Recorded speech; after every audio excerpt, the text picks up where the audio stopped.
So I'm here today at the home of Mr. and Mrs. Sidelnik.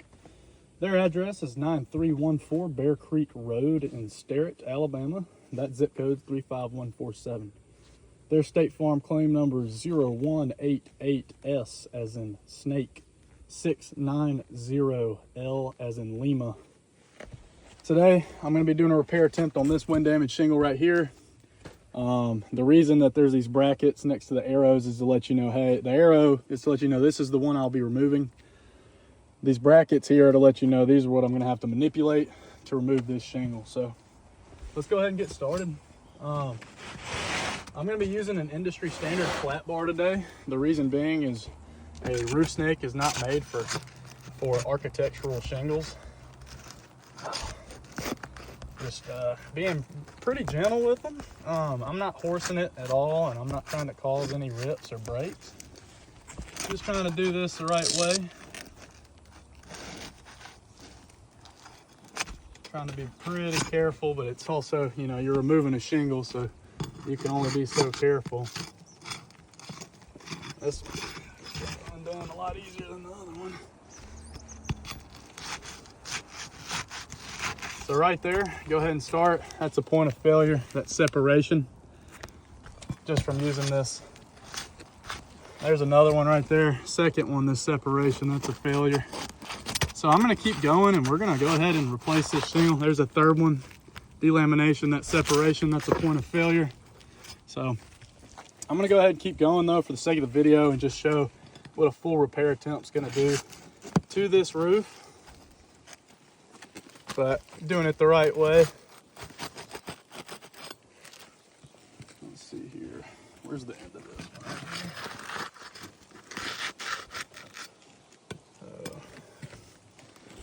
Well, the first thing I'm going to do is make sure that I am not lifting these shingles too high, just to be able to get this fastener out.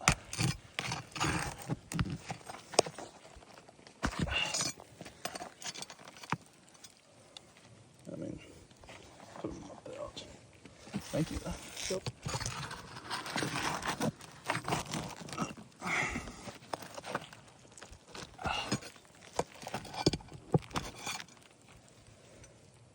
So there's a lot of rust on these fasteners, along with, you can see it on the fasteners. It has taken a lot of this shingle with it when they're getting removed. So that's going to be problematic because that's the shingle. This is the shingle I'm removing. But if that starts happening to the shingle that's staying and it starts ripping those off like that, I'm going to have to replace those shingles as well for this roof to withstand the weather it's supposed to. Look at that. That thing is rusted. That's water intrusion right there with that rusty fastener alone.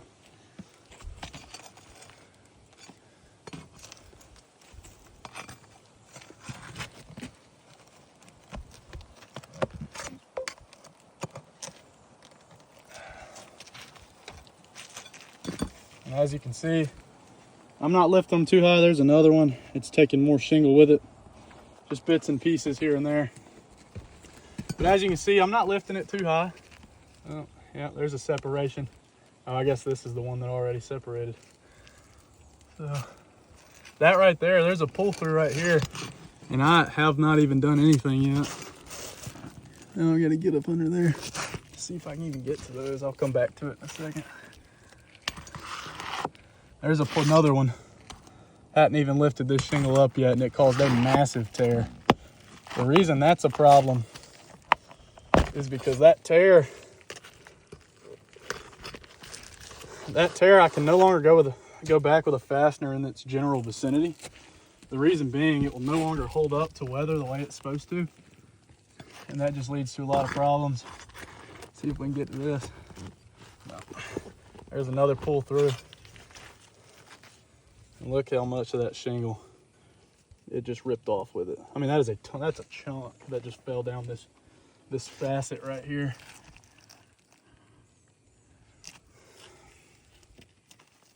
Let's see. This side's coming. This is one more fastener right here. Yep.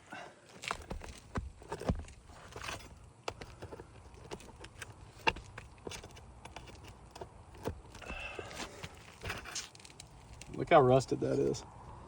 I mean, that is just not shielding the water the way it's supposed to. Alright, so I'm missing a high nail or something. Yeah. It's up under this, yeah.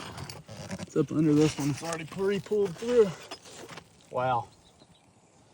Alright, so this should just slide right on out of here. So this is a Certainteed landmark shingle.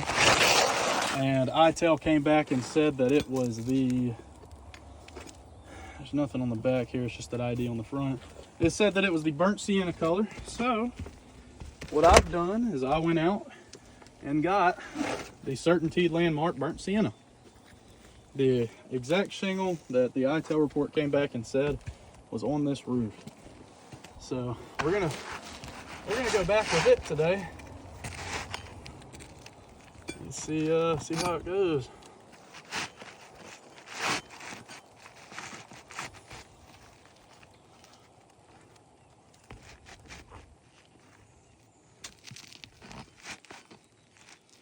Get this lined up properly. So you can see that there is some exposure a little bit smaller than what they had now. The reason being is because Certainteed is no longer on the metric system, and that is why these exposures are so different, because the top of this shingle right here where you see this line at needs to be hidden. That's where these are supposed to seal down to. So it is pretty close in color. They are relatively the same, but these newer ones are a little bit smaller than the older ones, and that is because of the change in measurement. So we'll start by getting these fasteners. The first thing I'm going to do too is I'm going to make sure that I'm only lifting these up high enough to get a clean nail strike. So we're going to tap this in here just very well. It's kind of a weird angle, so forgive me for a second, but so we're just going to be lifting these up just enough to get these clean strikes. So as you can see, I'm going to take this hand, and you can see I'm lifting it just high enough, that way the hammer's not coming down on that shingle.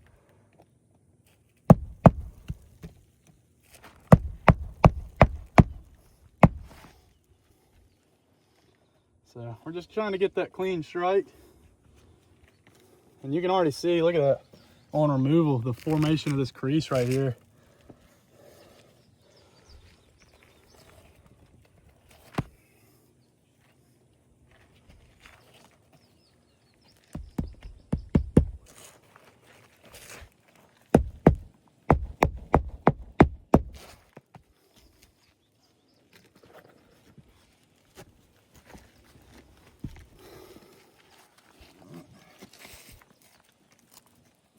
Gloves are not wanting to work with me here. So I just don't want to hit my little fingers, you know what I mean?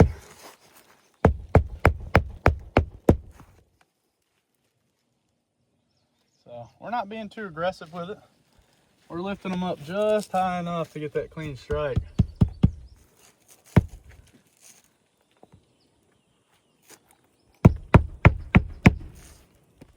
And you can see they do overlap a little bit. Look at this side. So this side's perfectly flush with that one, lined up and everything, and there's still exposure down here at the bottom. There's a little bit of overlap between these two shingles. So just keep all that noted.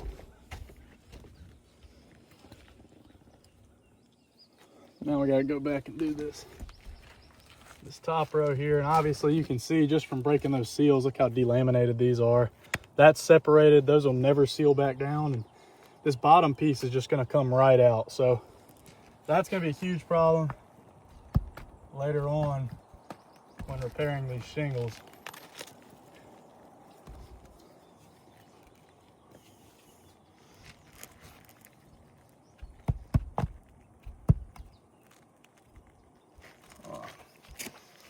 Oh.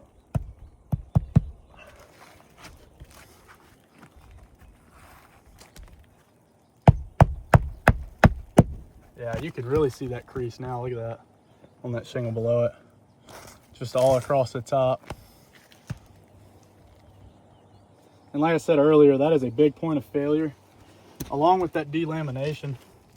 It was noted previously that they were pliable, but pliability means nothing when the shingles are falling apart. So,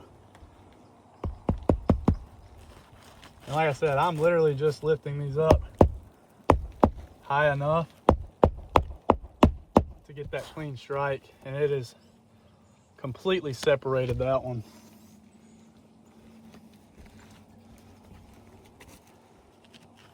Looks like we're gonna have a lot of fail points in this video. Everything probably just short of the shingle, just straight up falling apart on me.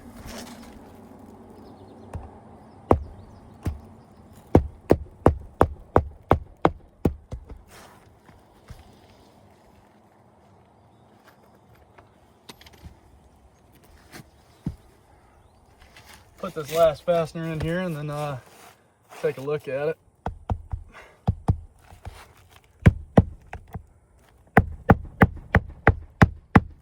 So, as you can see, here's the new shingle.